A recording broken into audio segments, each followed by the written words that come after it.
Just opening thoughts on 2024 budget request. What do you care about? What should we be paying attention to? And most importantly, what should really Congress be watching? Well, what I'll tell you is that the way I look at the 24 budget request, it's a continuation of what we were able to see in 23. And so I think as myself and Secretary Kendall, as well as the Chief of Space Operations, we're able now to start making the case for why we need to modernize not only the Air Force, but within the Department of the Air Force. And it's really the aspect I think about it's being threat focused and thinking about the threat in using that as a way to lay out and do the analysis to back it up. And this is where we're working very hard on not just the what we put in the budget, but how we actually do the analysis, think about how we talk about it, and put it in the context of the operational imperatives to ensure that our airmen, our joint team, with their allies and partners, has the capabilities required to provide air power anytime, anywhere. And so I feel like we've made progress in 23, but I'd say the same in 24. And so momentum is building and understanding the things that we need to be able to do as an Air Force. And so I've been pleased in that regard. And I'd also say the collaboration internal to the department, as well as our engagements with OSD, CAPE, Comptroller, and over on the Hill are starting to show the dividends of the engagements and the analysis we've done. And so I've been pleased in that way. I think if I was to say, how I grade ourselves in the end is when it's all said and done, if we're able to do most of the things that are laid out in the President's budget and get the capabilities required for our airmen and our war fighters. The other part that I'm really focused on as well is to ensure we have a budget on time. And I want to do everything I can in how we engage with the members on the Hill, with their staffs, to provide them information so we can get a budget on time. Continuing resolutions do not help us, particularly if you have a pacing challenge and the pacing challenge continues to move and we slow ourselves down due to continuing resolutions. And so that's another key part of the goal is that if we can get a budget on time or as close to on time as possible, that's going to help us in the long run. And a silly question, sir. I apologize. They try to give me the placebo mic. I think they're trying to talk, right? So I think one of the confusions is when the budget came out. So when Mike McCord rolled out his the $842 billion budget, right. I think people kind of had a sticker shock because they were seeing $26 billion more, about $12 billion of that going to the Department of the Air Force. But I don't think they properly understood that there's the classified pass-through billion, and then also you have to share that money with General Saltzman from the Space Force. Right. As we look at what I call the Blue Air Force, which is yourself, what is the dollar sign that you've got to work with, and really what are you prioritizing this year? Yeah, so it's $185.1 billion to Blue Air Force. And if I lay out the priorities, you can look at the operational imperatives that Secretary Kendall's laid out. In there's about $4.8 billion that are tied to the pure operation imperatives, but you can add on about another $26 billion of things that were already related to the operation imperatives. An example I give you is NGAD, Next Generation Air Dominance. We're already doing that, but we've actually, as you do work the family of systems and look at collaborative combat aircraft that go with, that's an example of the other 26+ billion dollars that are tied to the operational imperatives. And so when I think about that priorities, you can walk through the operational imperatives to look at, and part of that's Department of the Air Force, and we really count on Space Force. Yes, sir. To be able to, and so we, you'll hear from Secretary Kendall later today, when he says one team, one fight, he means it. I mean, so there's a lot of collaboration we do internal to the Department of the Air Force to ensure not only do we have the space capability as we look at how we do command and control, how we look at our combat aircraft with Next Generation Air Dominance and the other fighter aircraft, how we look at resilient basing, how we think about the aspects of our critical operational enablers as well. And then the nuclear portfolio is another area that we're fully committed on as well. So that lays out pretty much the operational imperatives. And there's not an operational imperative for the nuclear portfolio, but it is right at the top of the list and foundational. And then the last thing I'd say is we also think about how we look at the national defense strategy and the things it's laid in, and we have to do Homeland Defense. And this is another aspect that we have to think about as we move forward is how we do Homeland Defense in an environment that's a bit different from what we've been doing since Northcom stood up after 9/11. Interesting. I have. Oh, I'm sorry. Forgive me. I'm going to give you the word here. Chief, I have a follow-on. Sure. Admiral Gilday talked about workforce. General Saltzman talked about workforce. General Thompson talked about workforce. When I looked at the 24 budget, and specifically I looked at the procurement piece, but I also looked at RDT&E. The three biggest RDT&E programs in the department are ground-based strategic deterrent, heavy bomber, and NGAD. Do we have sufficient workforce to be able to handle that at the engineering level? And if not, what can be done about it? No, I think we do. And this is an area that, as we do the RDT&E, it's not only what we have in uniform or working in the Department of Defense, but it's also how we work with our industry partners. And I feel personally, and our industry partners can probably judge, but I feel like we have a pretty good working relationship from the Department of the Air Force, and I have personal relationships with some of our CEOs from our major defense, but also some of the other smaller companies to talk about how we need to do this together and how important it is. And then I think the other thing I would highlight is how we want to continue to address STEM capability within our nation. And one of the areas from a talent management standpoint that Secretary Kendall and those that have been around the Air Force a while have watched the roller coaster ride of masking and unmasking advanced academic degrees.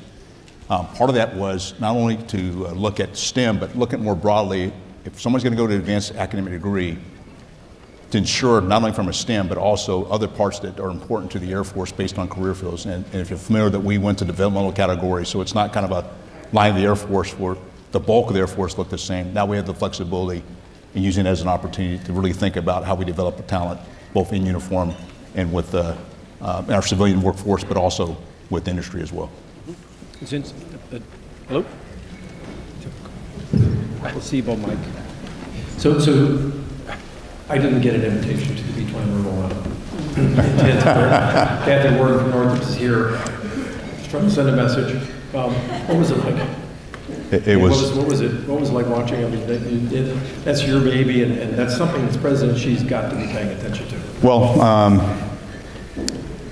it was a culmination of a lot of great events. And the fact that I'd been to the factory several times to watch different stages of production. We did a media avail with Kathy and Andrew Hunter just before. Yes, sir. Sitting in front of this big draped B-21, which I had not seen yet, and none of us had seen. And then to be out on the ramp and have our, just as the sun's setting, have our other bombers fly overhead. Yes, sir. The B-52, B-1, and the B-2, and then to roll out the B-21. Yes, sir. And to be really at a historic event. You're kind of pinching yourself to be sitting in the front row for something like that. But it also sends a message. It sends a message to our allies and partners. And matter of fact, we had the good friends, the Australian Air Chief and the Royal Air Force Air Chief for their attendance as well. But then also to send a message to the rest of our allies and partners, but also to our adversaries as we think about our future capability. And so I've been, that program itself and watching how closely we've been able to work with industry, Global Strike Command working very close with industry and having our operators involved with the acquisition professionals with industry has been a real plus. And so it was a great day. Yes, sir. Yes, sir. Go ahead, sir. Yeah, I have another one. Oh, wait 1 second. I missed my opportunity. Oh. Who else, other than myself, enjoyed the B-21 rollout? Let's hear it, guys. It was a great day for the Air Force. It reminded me of 1976 when I walked out and looked at 352 G-models rolling down the runway. Not a lot of bombers since then.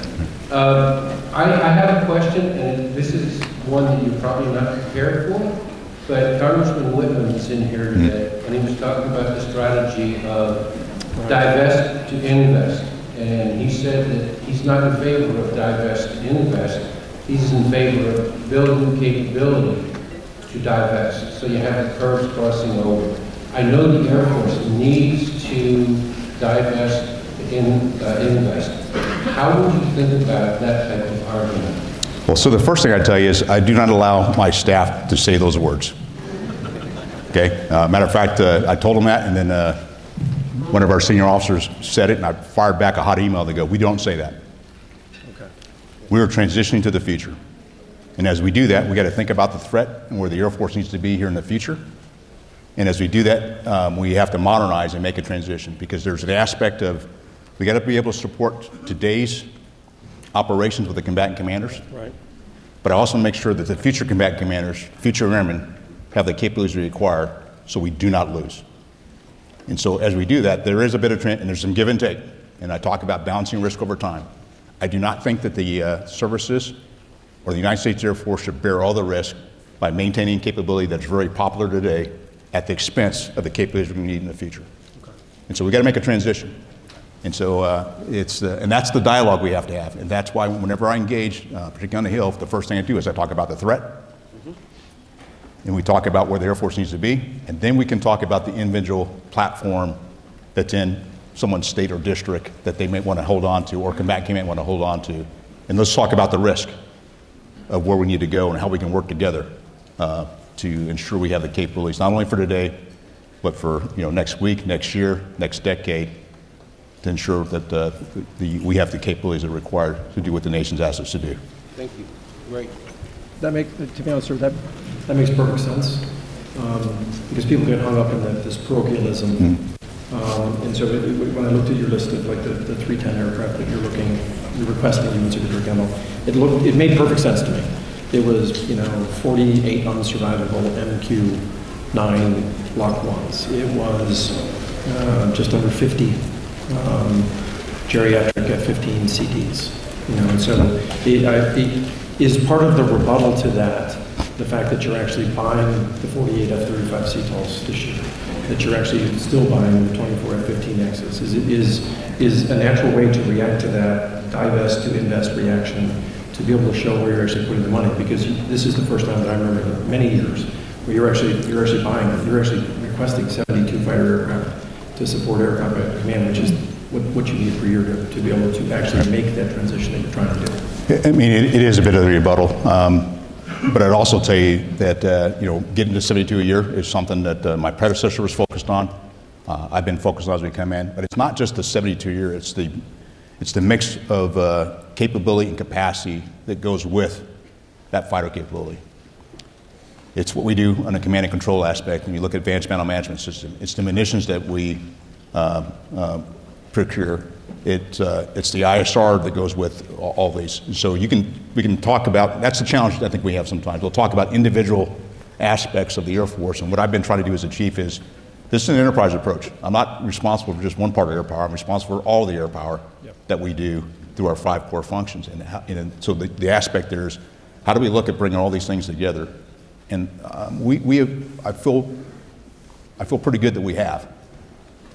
Because I've been focused as I engage with my major command commanders that are somewhat functionally organized, that we can do what's good for your part of the Air Force, but we can do what's good for the entire United States Air Force, not for individual pieces and parts. And so we got to look at how we move everything forward together. You bring up an excellent plan. So I think it's 5+1. Can you kind of give a flavor of, as you're moving to the 5+1 transition, what should we be looking at? I could clearly see you're bulking up in F-35 CTOLs. I see you're bulking up in F-15Xs. I see you driving forward MGD. I mean, everything looks like it's in the right place. But as you look at it from a force structure perspective, how should I think of 5+1? Well, it's really, when I came and spoke before, it was 4+1. Now it's. Oh, I'm sorry. That's fine. But I will tell you, it's probably just 4 now. Yes, sir. Yeah, because we're going to retire A-10s a little faster than we originally thought, and I think that's probably the right answer. And so with the 4, the F-35 is going to be the cornerstone of our fleet. It's the largest number of fighters we're going to have as we move forward, and second behind F-16 right now. Okay. And so, not too distant future, we'll have more F-35s than we'll have F-16s. And, procuring 48 a year will help us start to make that transition. The other is, I I would tie it together, F-15E EX. We're preparing EXs and we'll still have E's in the inventory. Very similar in capability and being multi-role. I mentioned the F-16 already, and then the other is kind of the F-22 NGAD aspect. And so what we'll do is for the F-22, we're going to continue to upgrade the Block 30, 35 F-22s, provide some additional capability, and keep those in the inventory until we have a good handoff with NGAD. Okay. And then tied to NGAD is the family of systems. And the family of systems, and for those that saw the press reporting out of our Air and Space Force Association event last week, is collaborative combat aircraft. And the playing factor is 1,000. Don't know if that'll be the actual number, but as we do that, there's 3 lines of effort associated with CCAs. There's the platform itself, there's the autonomy, and then there's how we organize, train, and equip, standing up a unit. So we're going to do these in parallel versus in serial, so we can get to that capability faster. And that's when you think about, and then you can add in all the munitions that go with this, JASM, stand-up attack weapon, AGRM-ER, JADM, and AMRAAM, and so we had to look at all these other capabilities that go with the 4 fighters that we're going to continue to pursue. Yes, sir. General, as I've looked at joint warfighting concept for all domain operations, it seems to me that JADC2, the ability to communicate across all domains and all services, is really critical. In fact, if we don't do that, we don't win, in my opinion. I heard today one service come out and talk about Convergence as kind of a ground force all-domain command and control. I heard Overmatch as an all-domain command and control. How do we bring these different concepts together, and are we making progress in that? Yeah, I do think we're making progress, and back in June, I hosted a meeting with my service counterparts to say exactly that.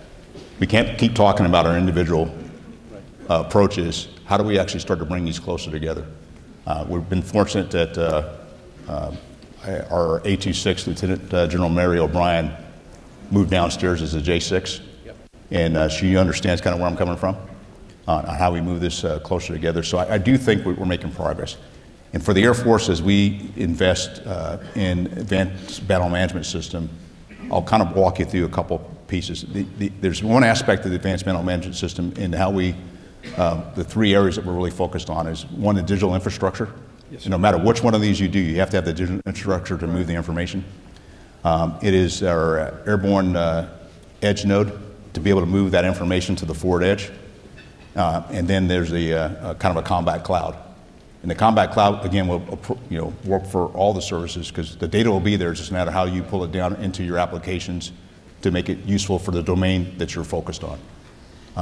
Kind of tied to that, Secretary Kendall, back in September, made Brigadier General Luke Cropsey the integrating PEO for command and control, communications, and battle management. And so the advanced battle management system is the kind of the core piece of this, but there's all these other things that enable us to be able to sense, make sense, and act to be able to execute the joint fight. Well, our part of the fight, but what we really want to get to is not individual service or domain-specific kill chains. It's a kill web where we're pushing information back and forth and using the best weapon available at the right time to be able to make those decisions. That's easier said than done. Because not only is it the technology, but it's also the tactics, techniques, and procedures of how we command and control that we're going to have to do more and more exercises as we bring on this capability and the aspects of convergence, overmatch, and what we're doing with the advanced battle management system. The more we exercise these things, the more we can inform ourselves, but also inform those that work with us in industry of the capabilities required to be able to move this forward. And in this year's budget, we have about $500 million focused on advanced battle management system. Yes, sir. And since General Van Ovel is speaking later today, obviously Air Mobility Command used to be in her former portfolio. How should we be thinking of this transition of what we thought was going to be KCY into kind of a truncated KC135 recapitalization, and then a more aggressive pull-in of what would be more survivable KCZ. Right. Well, you have to go back and think about when we went down the aspects of, X, Y, and Z. That was done 10 years ago, Yes, sir. at least 10 years ago. And the threat we were facing 10 years ago is completely different from the threat we're facing today and we expect to face in the future. And so from that aspect, as we did the business case analysis, knew we were going to need a bridge sinker to get to KCZ. What we were really looking to do is shorten the bridge and then accelerate next generation air refueling system or in-gas further left. And then we're already starting in 24, we'll start the analysis of alternatives for what that might look like. And we don't expect to use a commercially based aircraft derivative. Okay. Is the thought process there, but we'll look at the analysis of alternatives. But the goal here is shorten the bridge that we originally planned, right, and move in-gas further left. And at the risk of, the way I look at your priorities, you put obviously your nuclear tri-recap's number one. Right. That's foundational. Air Combat Command for the China Fight number two. And you surprised me because I thought air mobility, forget you're going to punch me, I thought Air Mobility Command was almost on life support in terms of the resourcing. So how do you corral industry together and say, hey, you got 5 more years of KCY, but I really want you to start investing today into a affordable KCZ rather than a KCZ that looks very much like the cost. Well, actually, I'll just tell you, Jim, we've gotten away from the term of Y and Z, and it's a bridge tanker and in-gas. Yes, sir. And so, part of this is the analysis of alternatives, and as we start this process, it'll help us, work with the industry on where we're headed. Yes, sir. To be able to lay that out. Now, you kind of rack and stacks 1, 2s, and 3s. They're all important. Yeah. From my perspective. Sorry about that, no, that's fine. I only have one child, so. No, well, I've got 2, so they're both favored for different reasons. Yes, sir. Let's put it that way. But we do, the nuclear portfolio, this is a once in a generation, Yes, sir. Last time we did this, I was still in grade school. Yes, sir. I'm not even born. It's been a while. Yes, sir. And so this is what we have to get right. Yep. Particularly when you think about the threat, you have both the PRC and Russia with advancing nuclear capability. We have to get that right. At the same time, it's all the other things we've got to be able to do. And that's a part of our capability that we ideally never have to use. Yes, sir. But it sets the stage to provide deterrence so that our adversaries always say not today. Yes, sir. And then having the other capabilities to ensure that if called upon to do so, we need to win. And that's where my focus is. Yes, sir. General, I would like to follow up on that a little bit because my last job in the Pentagon, I was responsible for nuclear, chemical, biological, so I had all the nuclear modernization. The NC3 piece of that was cleaved off to someone else. Are we doing a good job with NC3 as part of the overall nuclear modernization, or are we thinking about it just in terms of the platforms? And that's a hard thing because it brings in more people. So I'd like your thoughts on that. No, NC3 is just as important. It's one thing to have the platforms, but if you can't communicate to actually send the order or hold back the order, then we're failing. So as we work aspects of the advanced battle management system, there's aspects that feed into what we do in NC3. So we're having more modern, more secure, more reliable communication capability. Just like we're trying to do the same thing on our nuclear portfolio, make it more secure, more reliable as we move forward. So it's right in the mix with the platforms. And it's a hard problem. It is a hard problem. And I'm burning up the clock, I apologize. So it looks to me like Hastoff Chairman Whitman spoke this morning. Looks like you have a convincing argument to address what used to be divest to invest. You're buying a hell of a lot more missiles. You're dumping everything into multi-years with JASMs and AMRAAMs. You're putting money where your mouth is, like $2.5 billion in 2024 request that I had not expected. You're buying more 48 F-35s, which I had not expected. You're still buying 24 F-15EXs, and so you're putting your money where your mouth is. Plus, you're doubling down on the nuclear triad, both D10 and the GBSD. Is there any from a congressional perspective, is there anything that I'm missing where you think they're going to go, aha, this piece is missing or that piece is missing? What's the real message to Congress that they need to take to heart tonight as they go to sleep? Get us a budget on time. So predictable. I don't see that there's anything, like a gaping hole in what we've laid in. Yes, sir. And I just tell you, and I'd say it's based on the analysis that we've done, and the senior leadership of the Department of the Air Force, we spent a lot of time together prepping ourselves, I think more than I've seen in the past, having talked to some of my predecessors. Yes, sir. To dive into the details. And for those of you who know Secretary Kendall, he's a pretty detailed person.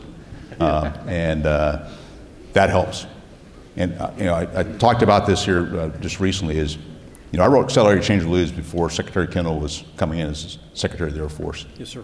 I could not ask for a better partner who can actually help ensure, I mentioned I started a small fire. He helped pour gasoline on it, internal to the department, to get us to focus on the things that we needed to focus on with the operational imperatives. So I've been pretty pleased in the things that we've laid out. Now, that doesn't mean that we're done with some tough decisions. We still have some tough decisions as we look to 25, because you realize that we're doing a lot of RDT&E.